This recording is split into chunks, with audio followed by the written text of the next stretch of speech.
25 जुलै ही तारीख देशाच्या राजकारणामध्ये फार क्रांतिकारी दिवस आहे. कारण आज अहंकाराचा पराभव झाला, आज हुकुमशाहीचा पराभव झाला, आज दडपशाहीचा पराभव झाला, आज घाणेरड्या राजकारणाचा पराभव झाला, आज शिक्षण व्यवस्थेचा खेळखंडोबा करणाऱ्या व्यवस्थेचा पराभव झाला, आज या देशामध्ये भांडवलदाराच्या घशात या देशाला घालण्याचं जे स्वप्न होतं त्याचा पराभव झाला. आज या देशामध्ये तरुणाईचा विजय झाला. आज या देशामध्ये या देशातील विरोधी पक्षाच्या, संघटनेच्या किंवा सरकार विरोधी विचारांचा त्या ठिकाणी विजय झाला. आज भारताचा विजय झाला.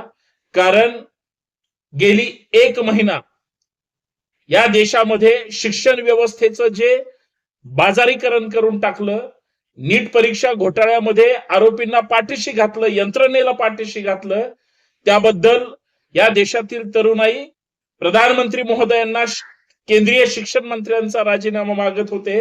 सरकार अहंकारात अडकलेलं होतं.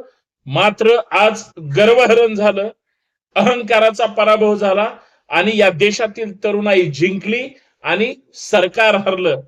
पण हा लढा इथं थांबत नाही.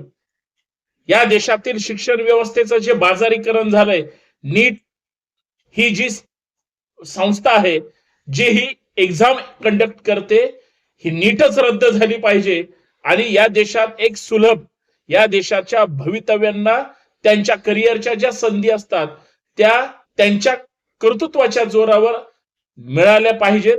विनाकारण विद्यार्थ्यांच्या, विद्यार्थिनींच्या भावनांशी खेळ होऊ नये आणि तो संघर्षाचा लढा या देशामध्ये आज खरं तर सुरू झाला असं म्हणायला हरकत नाही.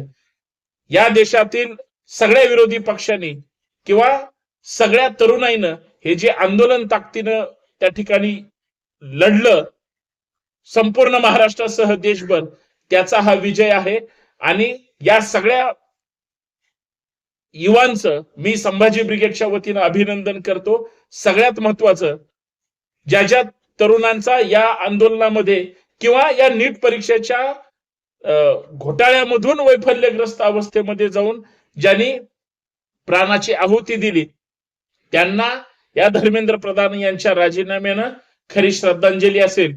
पण लढाई इथं थांबणार नाही आणि मला असं वाटतं विद्यार्थी आणि विद्यार्थिनी आणि त्यांच्या पाठीशी असणारा प्रत्येक व्यक्ती हा लढाई लढणारच आहे आणि लढाई जिंकणारच आहे. एवढंच या माध्यमातून सांगतो.